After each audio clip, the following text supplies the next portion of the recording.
We should be starting the webinar. It's on live. So welcome everyone. I'm Michael Gu, the founder of the YouTube channel Box Mining, and welcome to the OKEx Academy Talks on how to ensure security for decentralized finance. Decentralized finance is growing at a very rapid pace. Currently, we have more than $800 million locked in decentralized contracts. But there is an issue because the creators of these decentralized contracts need to ensure that the code behind these contracts are secure. Failure to do so can result in catastrophic hacks. For example, just 2 weeks ago, a hacker managed to steal $25 million worth of cryptocurrencies from DeFi. So that made a lot of news. Money got stolen, and the hacker almost got away with it. So security from hacks is paramount to ensure the long-term growth of decentralized finance. Luckily, today we have a panel of security experts. We got Zhenchao Du from Slowmist, Yu Guo from SecBit, and Dominic from CertiK to talk a little bit about security and answer these dying security questions. And I think it's important to emphasize this because, I mean, when I first saw the Slowmist hack, not the Slowmist hack, the DeFi hack, I was quite surprised. The hacker managed to withdraw $25 million worth of funds. And that's no small figure. I mean, normally hackers would just run away with that money. But luckily, because with help from Slowmist, and they were able to trace down the hacker and get the hacker to return these funds. So that's no small feat by its own. And I definitely want to ask for more questions about that soon. So next up, we have SecBit, Yu Guo. Can you introduce yourself a little bit as well? Okay, I'm the founder of SecBit Labs. SecBit Labs is a blockchain security company focusing on smart contract auditing. We do some works about the formal verification, specifically on smart contract. We also do some jobs on cryptography, something like zero-knowledge proofs. Yeah. Okay, so formal verification, zero knowledge proofs. So you do research and verification as well. Yeah. Awesome. Yeah. Lastly, we have CertiK. So we have Dominic. Can you introduce yourself? Hi guys, my name is Dominic, and at CertiK we have two main teams. The first one is a professional services team, which does audits and applies formal verification. And the second team is an R&D team, which develops the formal verification tools, as well as programming languages that make formal verification easier. And I do Ethereum audits, so I'm in the professional services team. Nice. So you've been auditing contracts for a long time, looking at code, looking for bugs.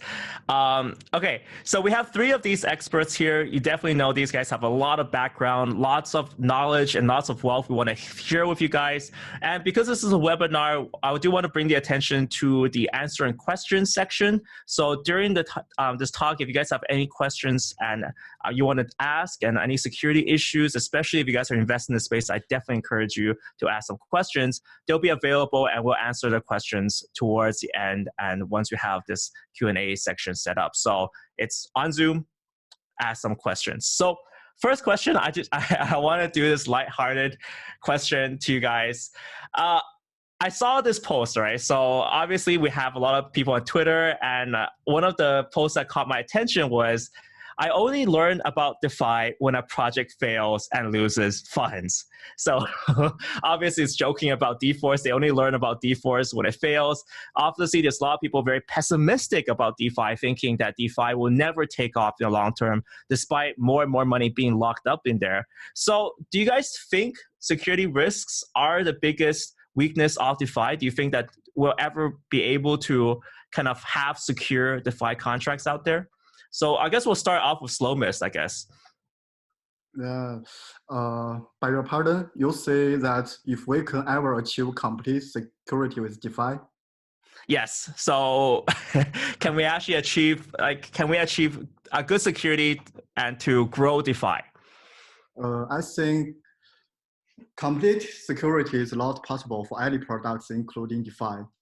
We should realize that security is about countermeasures, for the purpose that the hacker would cost much more than the benefits he might get.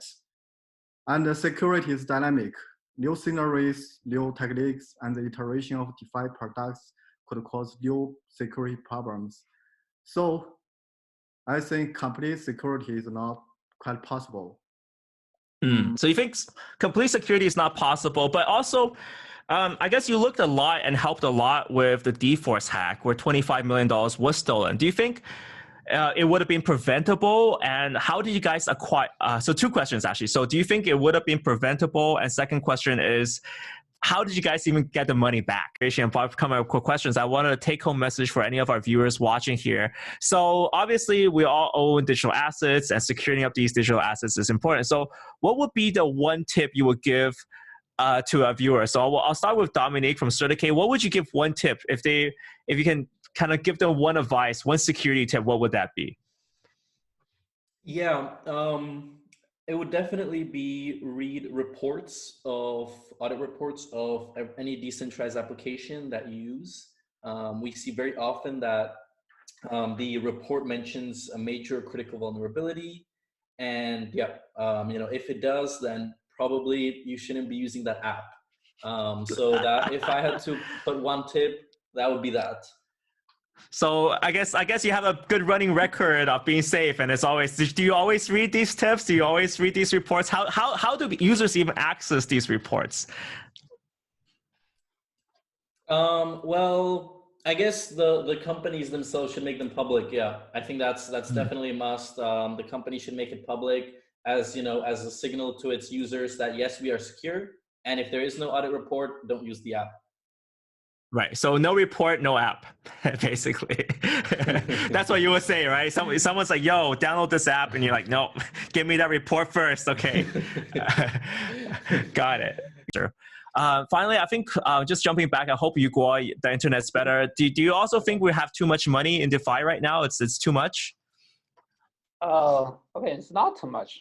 I think yeah, DeFi will be better, and I think, but the developers or the DeFi providers should be more conservative. So don't enlist too much, tokens. Every token should be, audited very, very carefully. So yeah, but I think if the smart contract is not a problem, I think if put 10 times more amount of digital asset or tokens into the smart contract, it's okay. Yeah, I think the problem is not the total amount of the assets. Actually, it's about the too much code. Too much code. We are not certain that are not for sure that their code are safe enough. So it's all about simplicity for you. So you're thinking, okay, we're not putting too much money in, but every contract and everything that's created, or even within each individual token, there's just too much code to go through to verify. So you're thinking, look, it's less about the investors investing more, but it's more about just educating developers to be more elegant with the code, or creating less potential for disaster. That's the best way to answer. I love your shirt. So guys, we had a really great session. You guys, now you guys know like these wise, very, very wise developers from these top tier security teams. I think definitely, like I said before, it's something very important that we need to have in this DeFi space. More and more money is being locked up in these contracts. We do not want a catastrophe where a hacker just takes all that money and leaves. And I think it's something that's ongoing, and definitely we need to research this more. So guys, thank you so much for attending this talk. If you guys want to contact everyone, their companies and their information is listed on the webinar information. So make sure you check out SegBit, CertiK, and Slomis. And definitely I want to thank Dominic, Yu Guo, and Zhen Chaodu from coming in today. I'll see you guys later.